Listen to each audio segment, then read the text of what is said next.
परमेश्वरा, अरे आज तू का असा निष्ठूर झालास रे?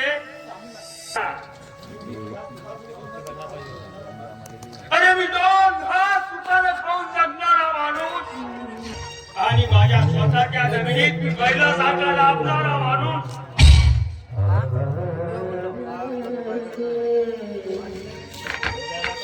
अरे माझी जमीन गहाण ठेवलेली मी मिळवू शकलो नाही. माझ्या पोराला सागरला सुद्धा अरे त्या नागेशरावाच्या पोरीनं कायम करून सोडलं आणि प्रेम केलं एका सोबत आणि लग्न केलं दुसऱ्या सोबत.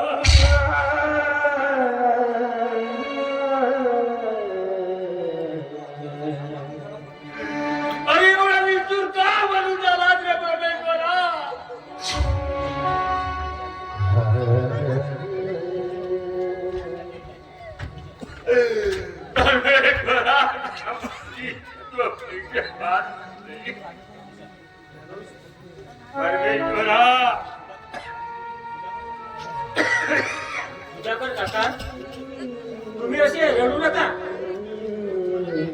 मी एक दिवस तुम्हाला न्याय मिळवून देईल.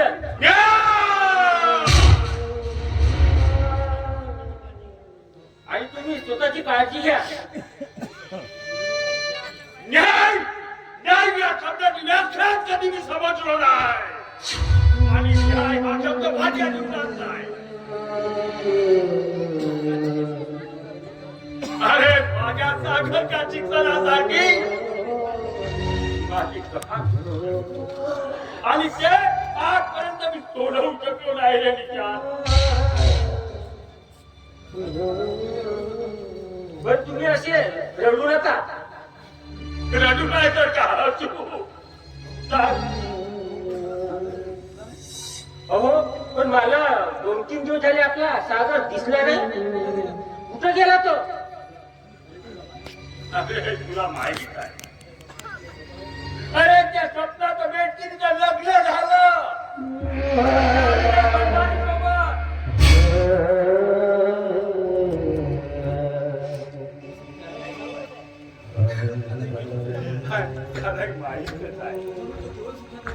अरे म्हणून तो 8 वेळा गेला रे.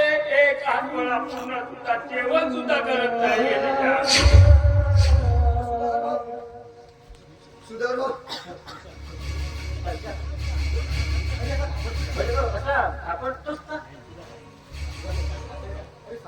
अरे सांग दादा काय झालं सांग. माझ्या ताकद दिसला का तुला? मी तुम्हाला सांगायला आलोय. काय काय सांगायला आला? सांग लवकर सांग. तुम्ही स्वतःची काळजी घ्या आणि सागर वेड्यासारखा करतोय.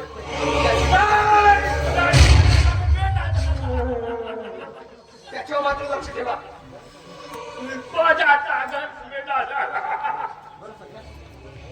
बरं सध्या मला सांग, तुला एवढ्यात नाही सागर दिसला का तिथं? नाही दिसत बाबू, नाही दिसत. माझ्या सागर वेळा झाला रे विचार. आणि तो नराधम नागेशराव एक दिवस माझ्या सुद्धा काटा काढणार आहे. म्हणून तुम्ही स्वतःची आणि सागरची मात्र काळजी घ्या. येतो मी.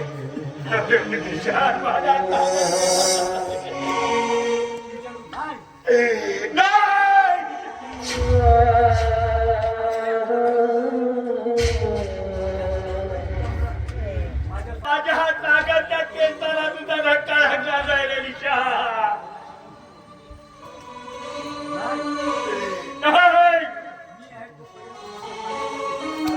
अरे मी आहे जिवंत तोपर्यंत माझ्या सागरच्या केसाला धक्का लागला. अरे सागर, सागर, सागर. हो बाबा तुम्ही अरे सागर, अरे तू होतास तरी कुठं?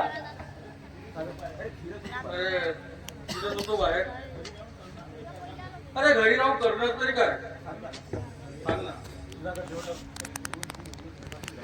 अरे 3 दिवस झाले माझ्या बाळा. अरे आता तुम्ही असं काय करता? काय असू? आणि तुम्ही मनात असं काय विचारा ना. मला काही नाही ना मी ठीक आहे.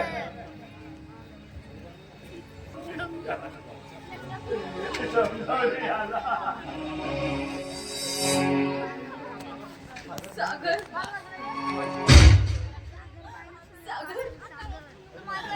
सागर माझी काहीच चूक नाही रे.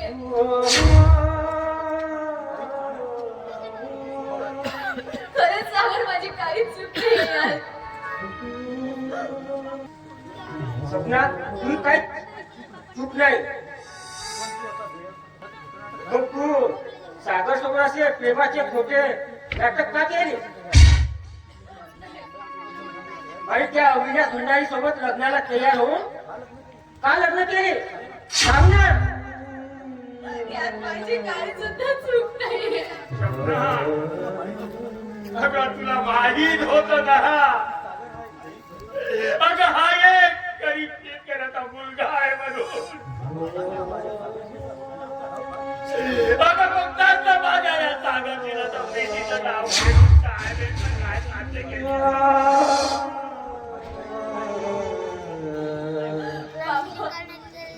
बाबा माझी काहीच चूक नाही.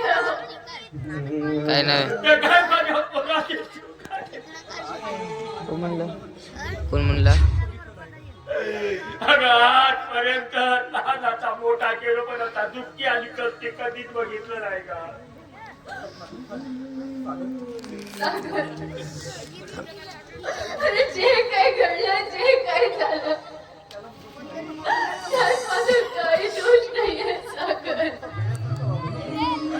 पण सागर तू असं वेड्यासारखं नको वागूस. आणि सागर मला तू आता विसरून जा. काय वेड्यासारखं वागू नको आणि तुला विसरून जाऊ. तर त्या पावसातल्या दुपारी एकामेकाच्या हातात हात धरून अगं पाण्यात खूप भिजत होतो ग. तेव्हा तुम्हाला म्हणायचे की सागर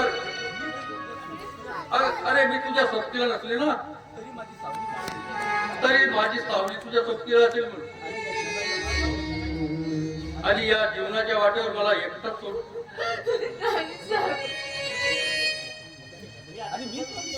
आणि मला विसरायला सांगतो मी कसा विसरू. सागर मला माफ कर. आणि जे काय झालं ते आता सोड. मोठ्या मनाने मला माफ कर सागर. माझी काही चूक नाहीये. मला विसरून जा सागर. मला विसरून जा. जुगनात माझ्यासा वादळ सुटला. जुगनात माझ्यासा वादळ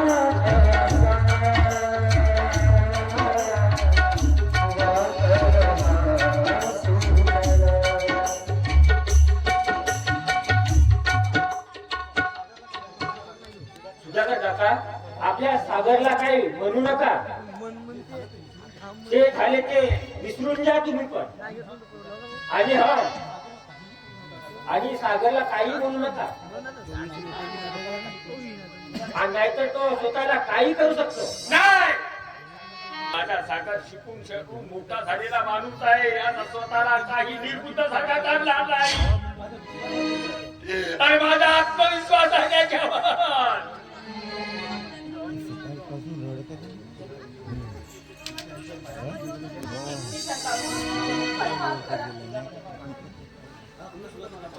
मला माफ कर.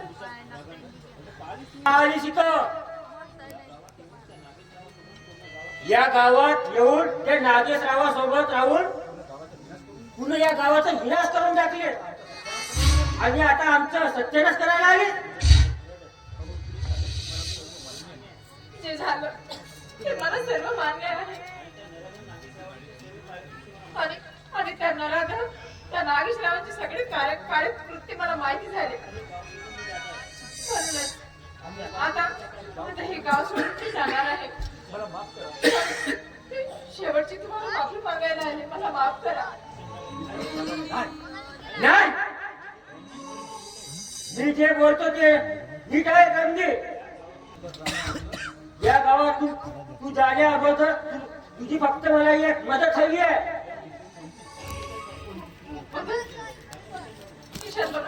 सांगा, मी कुठलीही मदत करायला तयार आहे तुम्हाला. आता त्या नागेशरावांची साथ सोडून मी तुमची मदत करायला तयार आहे. तुझी मदत म्हणजे त्या नागेशरावाचे सर्व कार्यकुट्य धंदे ते पोलिसात जाऊन सर्व सांगायचे. ठीक आहे, ठीक आहे निशांत. एवढी मदत मी तुमच्यासाठी करायला तयार आहे. मी पोलिसांमध्ये साक्ष देईन. पण मला माफ करा. मला माफ करा. येते मी.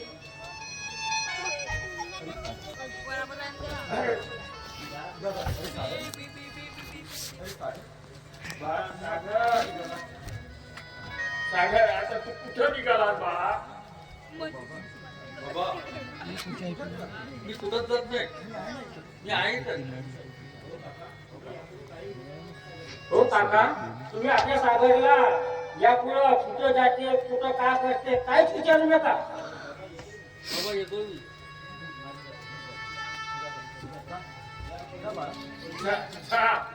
पण लवकर परत ये. निशान, अरे माझा सागर लहानपणापासून अगदी घोड्या मनाचा आहे रे. अरे स्वतःला काही करून घेणार नाही. अहो, ते सगळं माहित आहे मला. पण तुम्ही असे निराश नको हो. तसं नाही रे निशान. अरे मला या दुनियेचा एकटेपणाचा फास होऊ लागलाय. फास. मला स्वतःची आत्महत्या करायला लागणार नाही ना? काय? स्वतःची आत्महत्या? तुम्ही आत्महत्या केल्यावर आपल्या सागरच्या पोटी कोण राहिलं? या माणसाचे जीवन खूप सुंदर असते. हसून जगायला शिकायला हवं. हसता हसता लोकांची मने जिंकायला हवं. आणि जीवनात कितीही दुःख आले तरी सुखाची वाट पाहत बसायला हवा. येतो रे मी काका.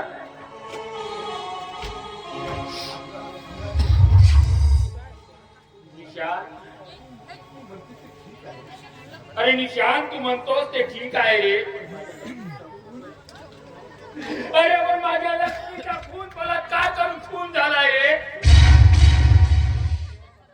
तेव्हापासून माझ्या जीवनात सुखाचा दिवस कधी उठवलाच नाही.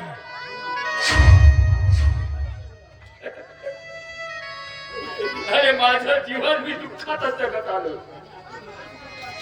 आणि आता मी कोणत्या सुखाची वाट बघत बसू? नाही, आता मला माझी स्वतःची आत्महत्या करावी लागेल. अरे घरी नाही दाना आणि पाणी मागून तरी पुन्हा. अरे जागी दारिद्र्याच्या दिसतात पुन्हा. नाही, मला वाटते आता या दुनियेत माझा जीवन जगण्याचा अधिकारच संपलाय. मला या दुनियेत एकट्याचा भास होऊ लागलाय.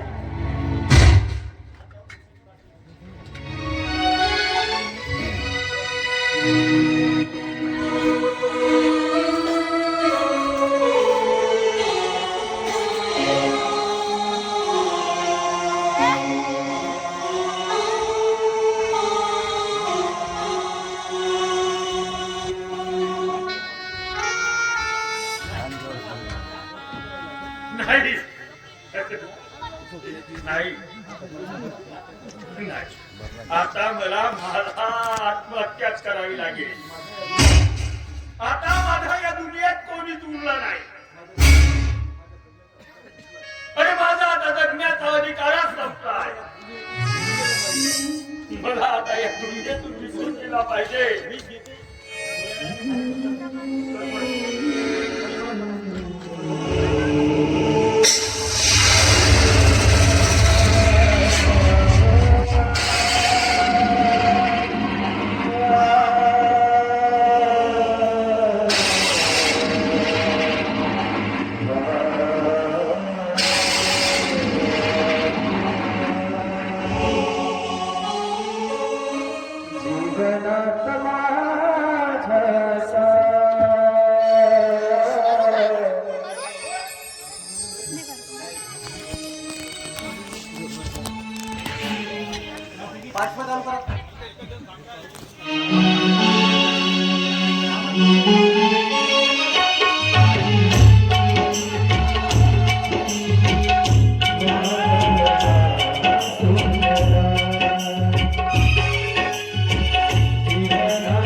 बाबा तुम्ही रोज मुलांच्या खाटेवर झोपायचे आणि आज दरोडे बरोबर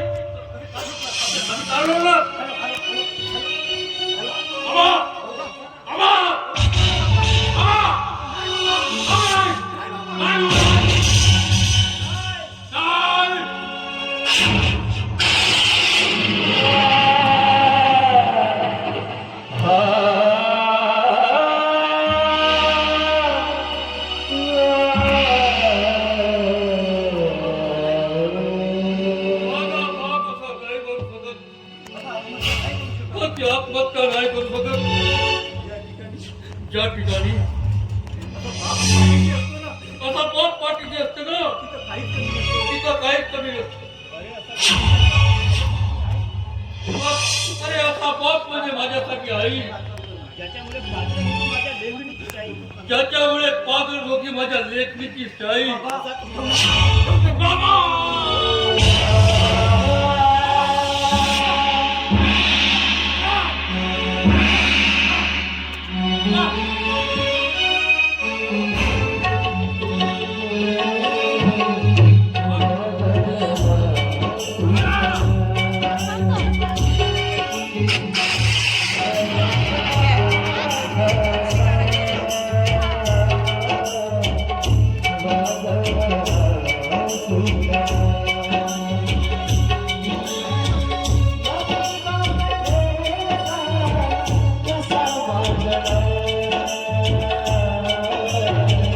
जीवनात